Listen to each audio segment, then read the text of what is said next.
savez, ces irrégularités, il faut commencer d'abord par sympathiser avec la CENI. Parce qu'il y a des gens qui ne comprennent pas que ces choses-là ont été faites contre la CENI. Nos agents ont été séquestrés et violemment écartés du processus. Même les témoins des partis politiques ont été attaqués à certains endroits. Mais tout compte fait, ce n'est pas une situation généralisée. C'est quelque chose qui choque, mais ce n'est pas que ça s'est passé comme ça partout. C'est à certains endroits.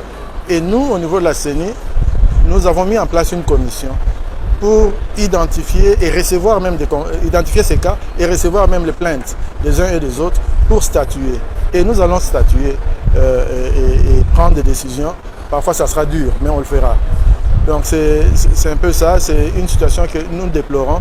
Et il y a des gens qui se sont organisés pour faire ce genre de choses, mais qui n'oublient pas que cette machine-là n'a pas dévoilé tous ses secrets.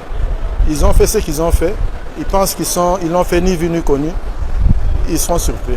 On parle aussi de sabotage même au sein même de la CENI. Ça, les enquêtes nous permettent de le savoir. Mais une fois qu'on le sait, nos agents seront sanctionnés. Et ceux des candidats qui se seront adonnés à ce jeu-là, eux aussi seront sanctionnés. Vous avez déjà récolté plusieurs plaintes ou bien plusieurs? On les reçoit, il y a des plaintes. Une dizaine, une vingtaine, une centaine?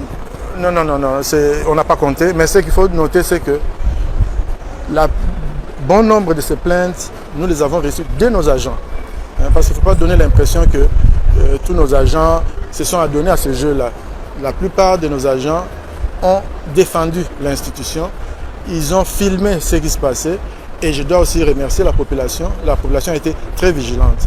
Ce qu'il faut comprendre ici, il y a des gens qui ne veulent pas comprendre que ce n'est pas le fait de la CENI.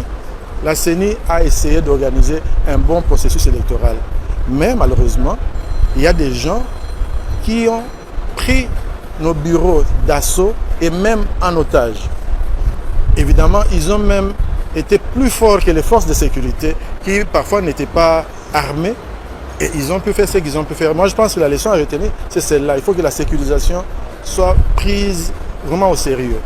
Mais la CENI ici doit bénéficier de la sympathie de l'opinion publique. Ce n'est pas nous qui avons voulu cela. Au contraire, à notre niveau, nous avons tout bloqué. Nous avons tout bloqué et je peux déjà en profiter pour vous dire que les résultats que vous voyez derrière moi là, on n'y a pas touché. On n'a pas touché. Donc c'est 100% que vous voyez là, ce n'est pas touché. C'est-à-dire nous avons promis la transparence, nous avons promis l'intégrité du processus et nous le faisons.